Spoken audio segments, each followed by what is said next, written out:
Hello everyone, my name is Nemanja Živković and today I'm using chesswithnarik.com to record this video. Also I want to inform you that we already published our new platform chess.ai, so you can visit it. There is a lot of new features inside, and every week we have some free webinars on both platforms, so if you're free you can join there to learn chess together. Today also we will discuss about this position on the board. Here topic is gaining space, and we will try to find the best solution how to continue with white pieces here. So let's start. As you can see here, white has a bishop pair, and of course when we check, white is slightly better already. Very solid pawn chain in the center.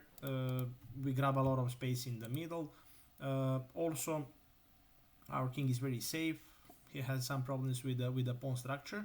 So of course we are better here, but it's very important in chess to find a good continuation and to find a good plan to win the game later.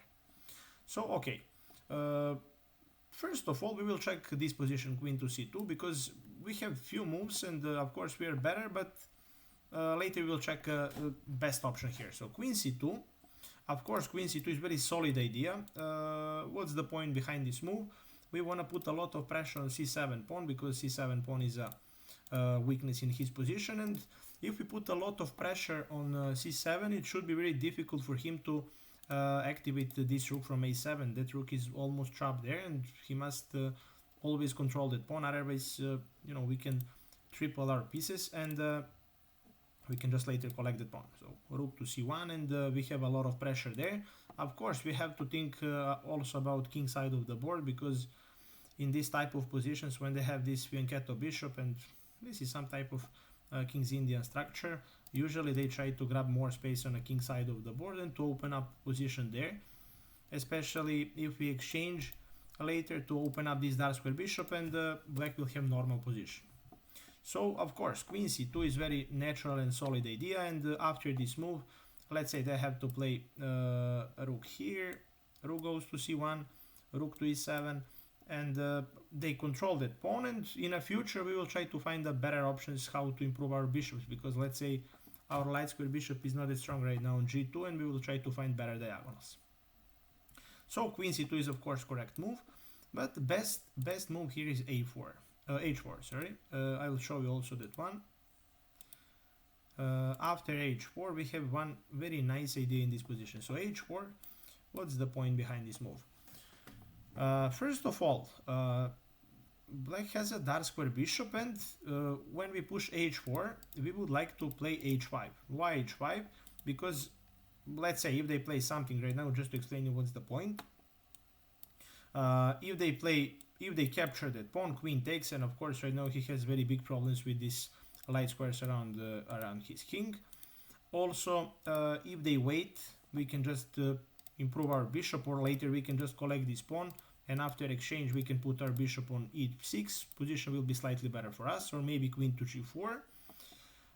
If they push that pawn on g5, of course right now there is a hole on f5, and we will think to control that hole. So let's say queen to c2, or maybe queen to f3 first, or maybe queen g4, and later bishop goes to h3 and bishop to f5, and of course when we put our bishop on f5, it's simple position for us, because black has very big problem with this bishop, and it's much better position for us. So after h4, what I can play, if they push h5 immediately, then we can go f5 immediately, then we can go h5. Also very solid option for us. They have of course right now a few options. So if they push g5, we can take this pawn, and if they capture with the knight, then we have a bishop in the center, and this is winning.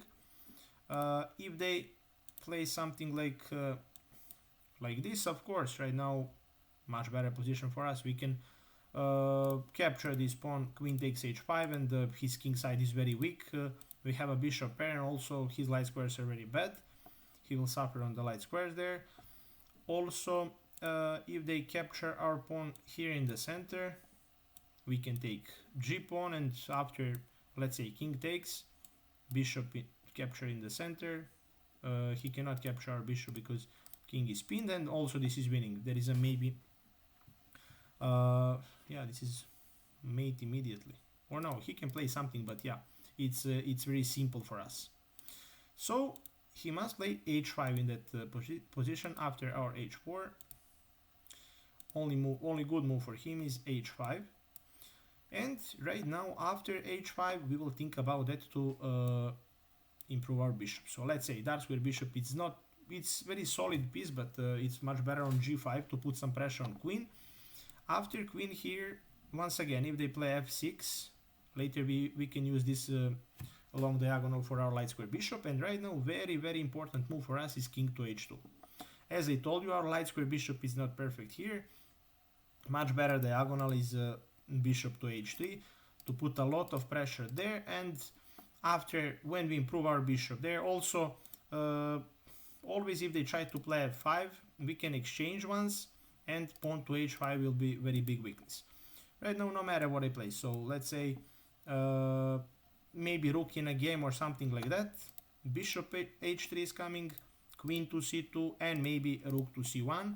We activate both bishops with triple R pieces on c file, so after that our position is much better.